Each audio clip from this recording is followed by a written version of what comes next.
what some lawmakers are saying the IRS should do for the low income. Also, lawmakers started discussing today a $1.4 trillion piece of legislation that could contain the next stimulus package. And President Biden is meeting privately with Joe Manchin and Kyrsten Sinema this evening to discuss removing the filibuster, which would ultimately lead to voting rights legislation and bills. All of that plus more in this video, so let's get into it right now. But if you haven't done so yet, or if you're new here, make sure to hit the subscribe button right down below the video so you can join the #1 channel right here on YouTube dedicated to bringing you daily updates every single day as it pertains to low income, no income, fixed income, Social Security, SSDI, SSI, VA, RRB, money, benefits, stimulus packages, stimulus checks, and so much more that we're covering in these videos every single day, as there's a lot of things changing every single day, and I want to make sure that you're staying tuned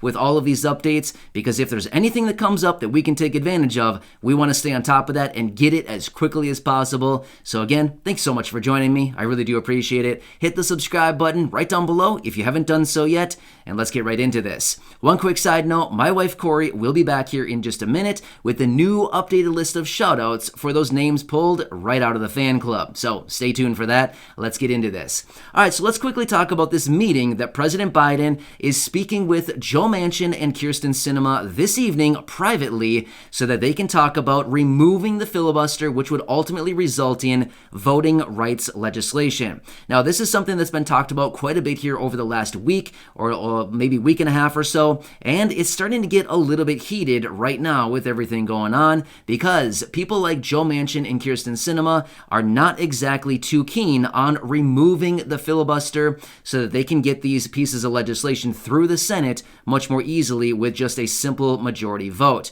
So, the president earlier today met with the Democratic caucus, talking to them about removing the filibuster and ultimately voting rights legislation. And apparently it was a little bit heated. Now, I'm going to be honest with you. I did not hear the president speaking, but I did read about it in a variety of different articles talking about it. And it sounds like some people were saying, wow, he was kind of getting a little bit raising his voice, things like this during his speech. So he was talking to Democrats about that just a little bit earlier this afternoon. However, apparently he invited Joe Manchin and Kyrsten Sinema to the White House for a private meeting this evening to discuss that one-on-one with them. So I'm guessing maybe later this evening or possibly tomorrow we'll get an update on that discussion, how it went with them, and maybe we'll get a little update, but who knows. But Joe Manchin has already indicated he is not on board with removing the filibuster. He's been saying that for a very, very long time now. So we'll see. Maybe. You never know. There's always some concessions, some negotiations. You never know if maybe he'll say, okay, I'm fine now and we can do this, or maybe he still says no. We don't really know yet. But either way, we should be getting more details on that maybe later tonight, maybe in the morning. We're not really sure. But either way, maybe that meeting is going down right here, right now, as we're talking. Again, maybe it's going down. Not sure. All right. So I wanted to share that with you just because that is something that happened earlier today. All right, so let's quickly talk about this $1.4 trillion piece of legislation that lawmakers started discussing today. Now, this is something that they need to get done, must get done, or I guess a variation of it, between now and mid-February. Why? Well, because that's when the government is officially going to go into a shutdown if they don't get the next federal budget actually hammered out by then. So, as of right now, for the 2022 fiscal year, which actually started on October 1st, they've just been kicking the can down the road, funding the government at the same levels that they did last year for 2021. So they technically do not have a new federal budget put in place, but rather they're just kicking it down the road from the last federal budget, just continuing to do these continuing resolutions or stopgap bills, or it may be called interchangeably one of those two, but either way, it's essentially the same thing. So they've been doing that. However, they're going to run out of money, and they've only funded through February 18th. Therefore, they're starting to figure out what can we do to actually figure out the next federal budget, which will actually hopefully go into effect as of, the end of the day, February 18th, and then fund them all the way through the end of September, which is the fiscal year, October 1st through September 30th. That is the fiscal year for them. So they're trying to actually put a longer term fix on this thing and actually get it funded all the way through the end of the fiscal fiscal year, which is, like I said, September 30th. Now, this is that $1.4 trillion piece of legislation. However, let's talk about this a little bit more here, because just a couple days ago, I brought you that update and said Nancy Pelosi was out just the other day, and she indicated that possibly this stimulus package that was talked about and that we just got first word of last week on, I believe it was on Friday, we heard about that for the first time, where the president is going to be addressing Congress, asking them for additional COVID relief legislation. In other words, another stimulus package. So we learned about that last Friday. So essentially a week ago is when we learned about it. However, over the weekend, Nancy Pelosi indicated that that piece of legislation could actually be attached to the actual federal budget for February 18th, what is when that is supposed to be passed. So provided that's actually attached to it. Now I get it. That's like a month away from right now. That's a long time from right now, considering in those reports that we found last week, they were saying that they need this funding here within the next couple weeks. So yeah, they could possibly have it attached to that bill to be passed on or before February 18th, but that's a little bit more than a couple weeks, considering that's what they were saying in the reports. So again, maybe Nancy Pelosi was just saying that as in, maybe she was just saying that's an option, is they could just attach it to that, or maybe she was just, who knows. I think she was more just kind of throwing it out there as a potential option to get this actual legislation through.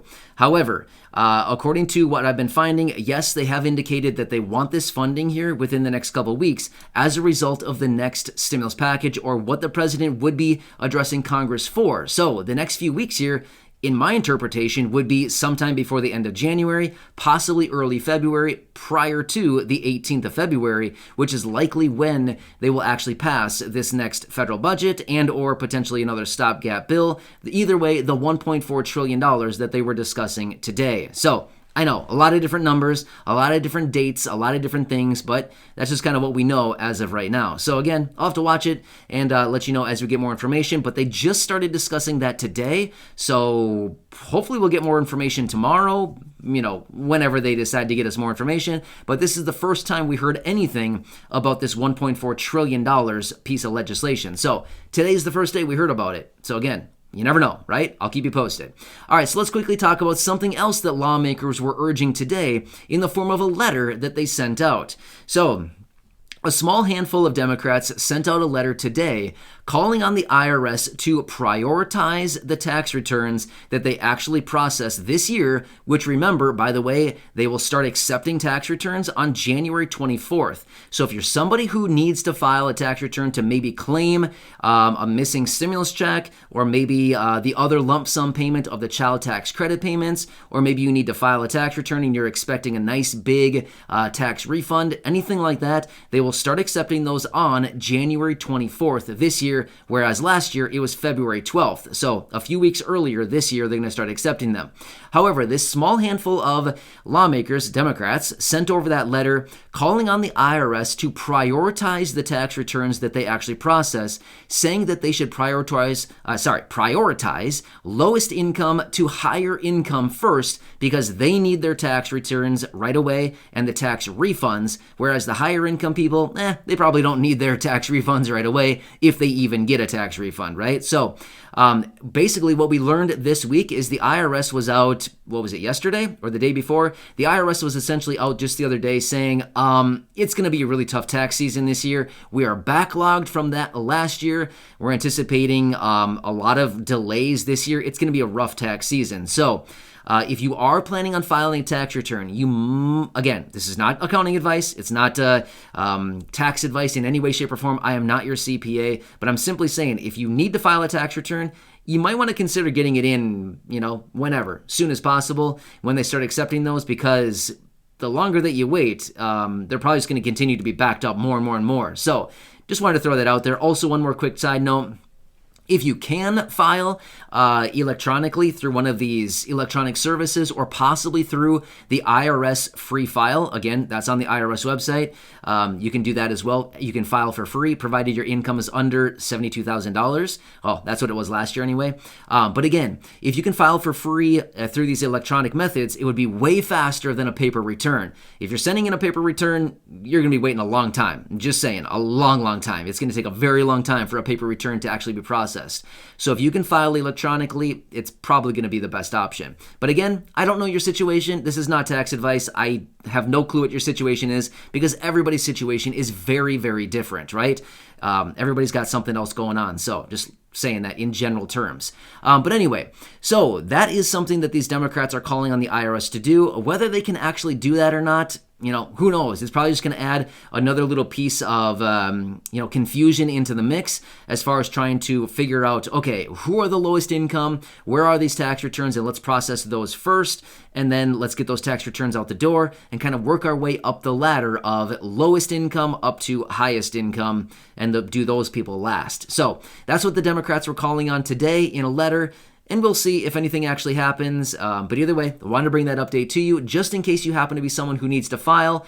Hopefully they can get your tax refund out as quickly as possible, because let's be real, especially if you're waiting for an unclaimed stimulus check or maybe the other lump sum payment for the child tax credit payments, that's potentially thousands of dollars, a lot of money that you're going to be waiting for. So hopefully they can get that out the door right away. And honestly, the higher income people, if they're even going to get any money back anyway, they can probably wait. I mean, seriously, let's just be real. They probably don't need it in the first place. They probably got a bunch of cash stacked aside, or their income is high enough that really, it probably doesn't really matter if they get a couple $1,000s back anyway. So realistically, hopefully they can do the low income first, because they're the people who need that money right away. So hope this helps you out. Again, just a little collection of updates that I found for you this afternoon.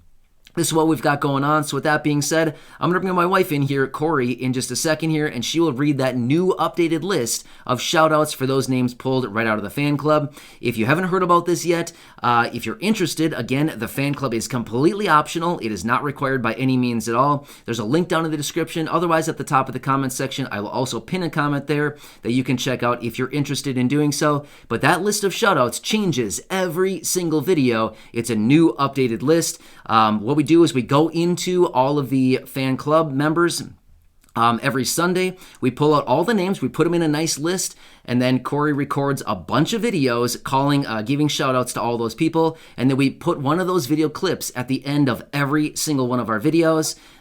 So stay tuned for that. If you want to be in the fan club, check it out. Again, completely optional. All my videos are free, always have been, always will be, 100% free. And I want to continue doing anything I possibly can to help you out as your one and only daily advocate. I'm right here by your side, helping you out in any way that I can. So subscribe down below so you don't miss any videos going forward. Share this video and feel free to go back and check out any of the other 2,000 videos right here on the channel. And with that being said, congratulations to all the shout-outs in this video. Corey, take it away, and I'll catch you again later in the next video. I'll see ya. We're happy to shout out Sabrina Selmer, PBarb136, Laura Rowe, Aurelia Ovell, Adeline White Dress, and Tara Hall. Thank you for being in the fan club.